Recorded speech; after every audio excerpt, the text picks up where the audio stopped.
Main layang-layang. Yeay. Alright guys, kali ni kita petang-petang tengok budak-budak kampung main layang-layang lah, ataupun nama lain dia wow.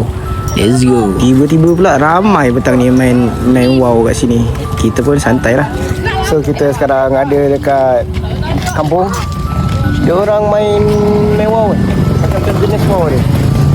Kau punya wow mana? Wow bang. Ha?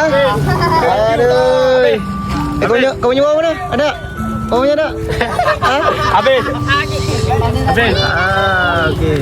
Tengok. Okey, habis. Habisan budak-budak ni. Banyak ah. Tinggi semua. Ni mantap gila guys, tinggi gila. Seorang je. Dia memang tak nak kawan dengan orang. Bang ni bang. Enak ni. Ha? Aku enggak. Masuk tak? Sudah. Bocah. Wih. Mana satu orang kau? Yang mana satu? Warna apa? Biru merah ni. Bapak tegak. Habis. Hitam putih ke biru merah? Tu sama punya pusing-pusing tu. Rogi mau tu. So kita ada wow. Kalau wow yang ada ekor tu apa nama? Awak ni. Yang ada ekor tu apa namanya ni? Yang ada kau. Burung. Ni wow burung ke? Burung. Okey, wow burung. Yes. Ada wow kapalan ada, wow bulan lah, nguil. Bulan ada. Tadi bulan ada, tanggalan ada. Mau berkumai salah tak ada. Tanggalan tak ada. Tapi tu dah macam tanggalan warna hitam tu. Rogi mau tu.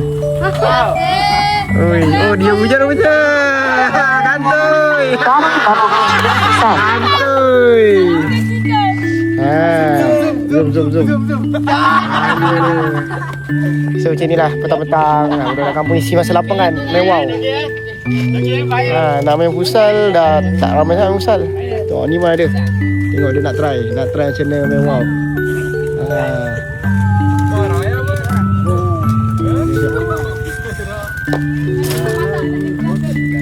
Kau.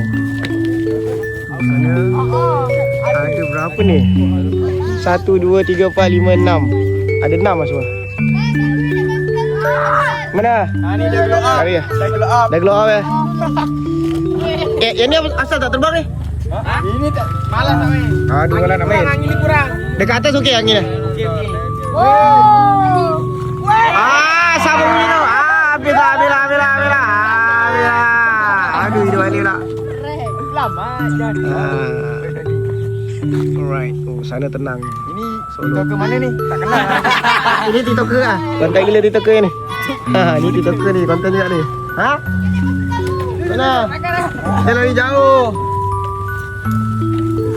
So, let's go.